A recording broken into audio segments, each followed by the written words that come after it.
Halo semuanya, kembali lagi nih di channel aku.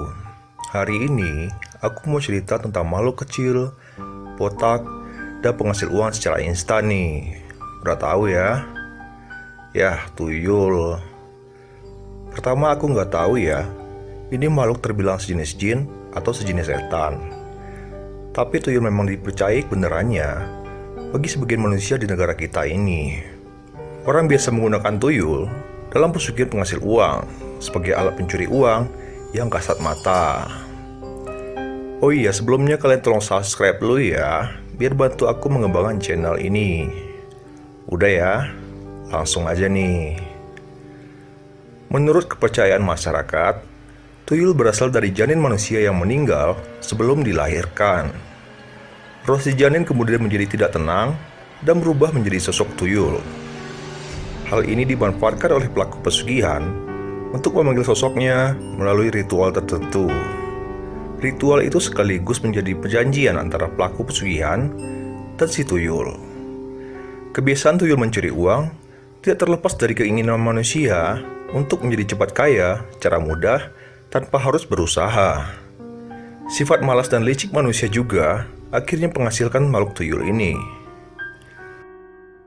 Makamujan, Tulung Agung, Jawa Timur sangat dikenal sebagai tempat orang melakukan pesugihan tuyul. Ada sebuah kisah pesugihan tuyul yang cukup terkenal di daerah ini. Dikatakan namanya Aryani. Di zaman yang serba materialistik, orang terkadang melakukan apapun untuk menghasilkan uang. Tidak peduli apa yang dilakukannya, halal ataupun haram. Yang penting baginya bisa hidup enak, mewah dan mudah. Aryani dikatakan terpaksa melakukan pesugihan tuyul karena sudah bosan miskin. Kakek neneknya miskin, bapak ibu miskin, bahkan saat Aryani menikah, dia mendapatkan suami dari keluarga yang miskin juga. Yang lebih mengenaskan, suaminya ini pemalas dan suka main judi. Wah, ngenes banget ya. Aryani sering dibuat sakit hati oleh suaminya.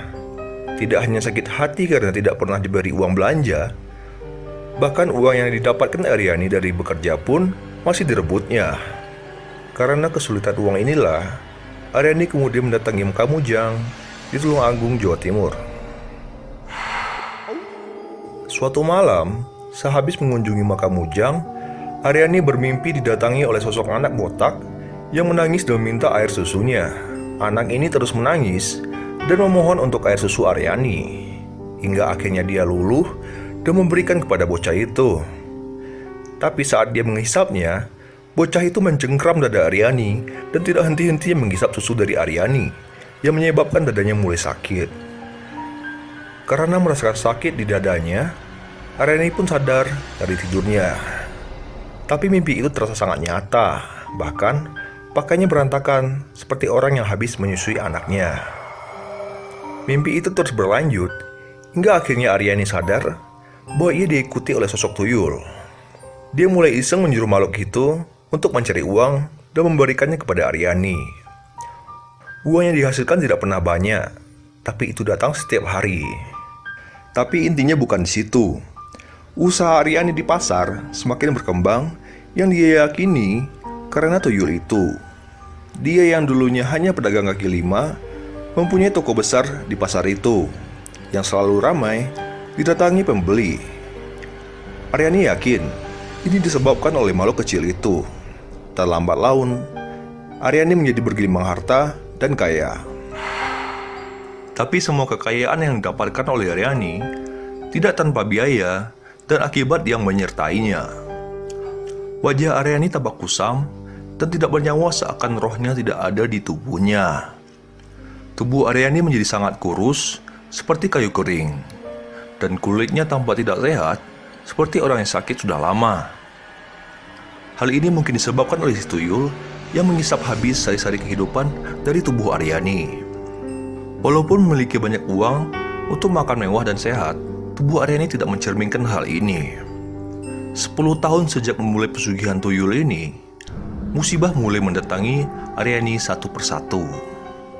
Suaminya yang penjudi dipergoki sedang berselingkuh dengan seorang wanita muda, hingga Aryani menceraikannya.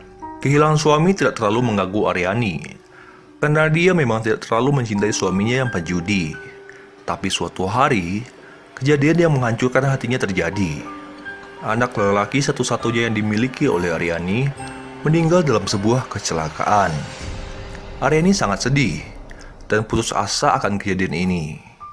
Semua harta benda yang dimilikinya kini tidak memiliki arti. Aryani tidak bisa menikmati harta benda karena tubuhnya sakit.